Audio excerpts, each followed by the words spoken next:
Hi, this is Shobhu, and I'm a part of two IIT alumni who produce daily videos of math and physics in our YouTube channel, Mathafi. Let's get started with our JEE problems. Welcome to yet another class of complex numbers. The first problem today is a basic de Moivre's theorem problem.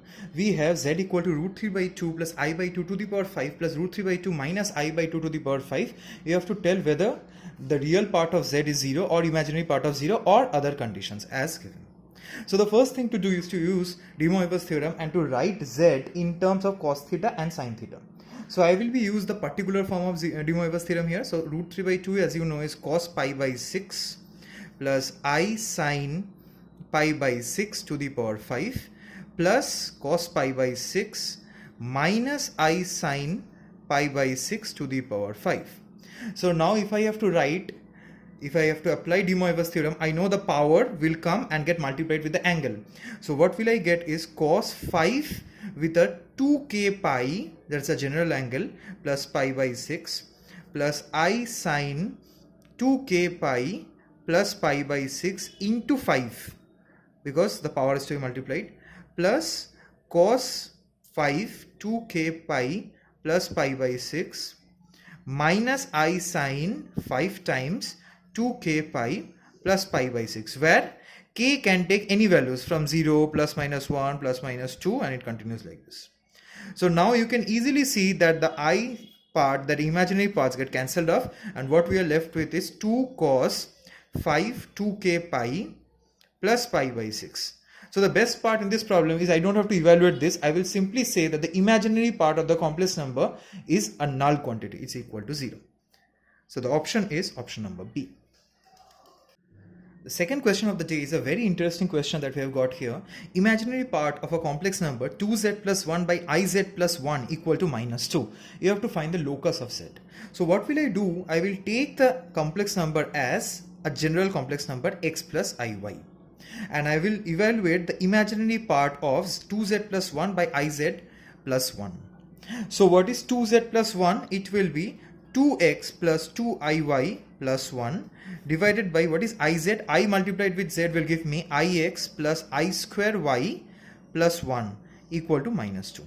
So imaginary part of what is this? If I take the real part, it will be 2x plus 1 plus 2iy, that is the imaginary part is 2y, divided by, you know that I square is minus 1, so the real part is 1 minus y because I square is minus 1 plus ix equal to minus 2.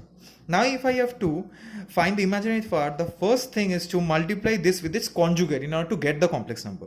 So what we have got here is 2x plus 1 plus 2iy divided by 1 minus y plus ix. What is the conjugate of this?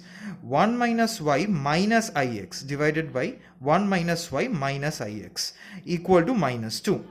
Now if I have to find out the imaginary part, what will I do is I will multiply 2x plus 1 with this part and 2iy with this part, because the other parts will give real numbers. So what will be the imaginary part? It will be 2x plus 1 into minus x plus 2y into 1 minus y. This will be the imaginary part of the entire complex number, divided by 1 minus y square, because you know a square minus b square, I square is actually plus minus 1, so this will be plus x square equal to minus 2. If I simplify this problem further, what will I get is minus 2x square minus x plus 2y minus 2y square equal to minus 2 times 1 minus y whole square, so that is 1 plus y square minus 2y plus x square, which comes out to be minus 2y square plus 4y minus 2x square. So this minus 2x square and minus 2y square gets cancelled from both sides, and we are left with only linear coefficients of x and y. There is no square coefficient. Therefore the correct answer will be a straight line. It cannot be a parabola, y square equal to 4x or x square equal to 4ay. It cannot be a circle. So the only option left is it is a straight line. So the correct option is option number C. For our last problem of the day, we have a very easy but interesting problem, and it's very common in IIT JEE to come. We have a plus b omega plus c omega square by c plus a omega plus b omega square plus a plus b omega plus c omega square by b plus c omega plus a omega square. You have to find this entire value given that omega is a complex cube root of unity. So if omega is a cube root of unity, the first thing we know that omega cube equal to 1. Another thing we know is that 1 plus omega square equal to 0. So these are the known conditions we have.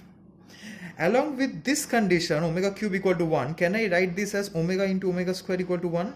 So what can I write? Omega equal to 1 by omega square and omega square equal to 1 by omega. So these are the extra conditions that I simplified from this condition.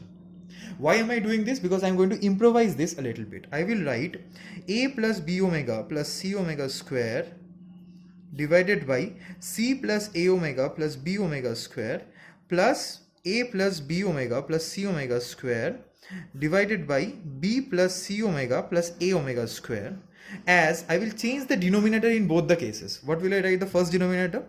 I will take omega common from the denominator. So what will I be left with? I will be left with c by omega plus a plus b omega. And here I will take 1 by omega common. So a plus b omega plus c omega square divided by, if I take 1 by omega common, I will be left with b omega plus c omega square plus a omega cube. Because if I have to take 1 by omega common out, I have to multiply each term with omega.